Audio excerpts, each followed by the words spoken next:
নমস্কার বন্ধুরা, একটা প্রশ্নের উত্তর বলুন তো।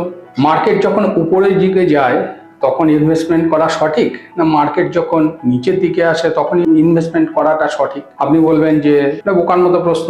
মার্কেট অবভিয়াসলি যখন নিচে যাবে তখনই আমরা ইনভেস্ট করব, উপরের দিকে গেলে আমরা একটা ভালো প্রফিট করব। কিন্তু এটা কি এসআইপির জন্য সঠিক? আমরা বলবো অবশ্যই না। কারণ এসআইপি হচ্ছে সিস্টেমেটিক ইনভেস্টমেন্ট প্ল্যান, এবং একটা রিসার্চ থেকে আমরা এটা দেখতে পাচ্ছি যে মার্কেট যখন নিচে যাবে তখন ইনভেস্ট করব, যখন মার্কেট উপরে থাকবে তখন ইনভেস্ট করব না। এই যে টাইম ফ্রেমটা হয় একে বলছে কস্ট অফ ডিলে।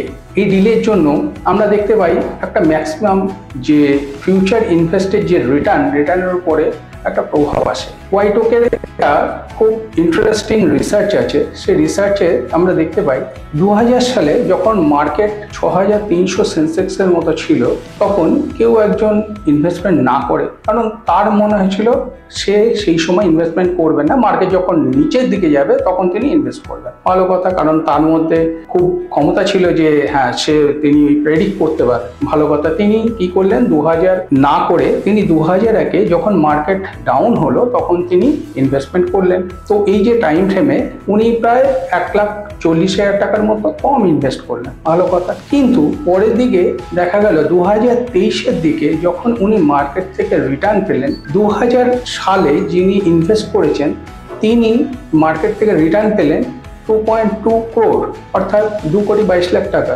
অথচ উনি যখন লোয়ার মার্কেটে ইনভেস্ট করলেন, মানে 1 বছর বাদে যখন উনি ইনভেস্ট করলেন, তখন উনি সেখান থেকে রিটার্ন জেনারেট করলেন তার থেকে অনেক কম।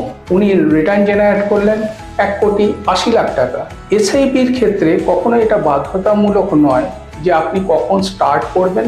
এসআইপির ক্ষেত্রে কস্ট অফ ডিলে একটা লং টার্মসে ম্যাক্সিমাম প্রভাব পড়ে ফিউচার ইনভেস্টমেন্টের জন্য। আরেকটি উদাহরণও দেখা যেতে পারে, যেটা হচ্ছে 2008 সালে যখন মার্কেট ক্রাইসিস হয়, তখনও 2008 সালে কেউ ইনভেস্ট না করে সে যদি 2009 সালে যখন মার্কেট আরও নিচের দিকে আসে, অর্থাৎ যখন 10,000-এর ঘরে এসে গেছিলাম, তখন যদি তিনি ইনভেস্ট করেন সেক্ষেত্রেও সেম প্রভাব কিন্তু তার ক্ষেত্রে আসবে। কারণ 2008 সালে যিনি মার্কেটে ইনভেস্ট করেছেন, 2009 সালে যিনি মার্কেটে ইনভেস্ট করেছেন তার সঙ্গে একটা বিশাল ডিফারেন্স চলে আসে, কারণ এটাও কস্ট অফ ডিলে। সেখানেও যিনি 2008 সালে ইনভেস্ট করেছেন তিনি হয়তো 2023-এ এসে যে রিটার্নটা জেনারেট করবেন মোটামুটি ধরে নিন 58 lakhs-এর উপরে। যিনি 2009 সালে ইনভেস্ট করেছেন তিনি সেই সময় মার্কেট থেকে জেনারেট করবেন মোটামুটি 50 lakhs-এর নিচে। তো বন্ধুরা, একটা জিনিস চিন্তা করবেন, এসআইপির ব্যাপারে কখনোই আপনি পরে করব এই চিন্তা ভাবনা নিয়ে এগোবেন না।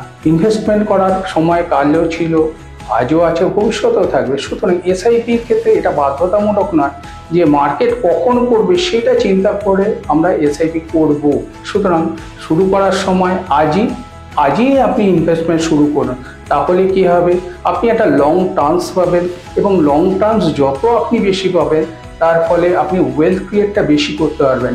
যত ডিলে করবেন তাতেই ফলস্বরূপ আপনি যে ইনভেস্টমেন্ট যে রিটার্নটা, সেই রিটার্ন জেনারেট অনেক কম করবেন। সুতরাং বন্ধুরা, আমি বলবো আপনি আজই ইনভেস্ট করুন এবং একটা লামসাম অ্যামাউন্ট আপনি জেনারেট করুন এবং আপনার ফিউচার গোলকে সাপোর্ট দিন। ধন্যবাদ। Mutual fund investments are subject to market risk. Read all scheme-related documents carefully.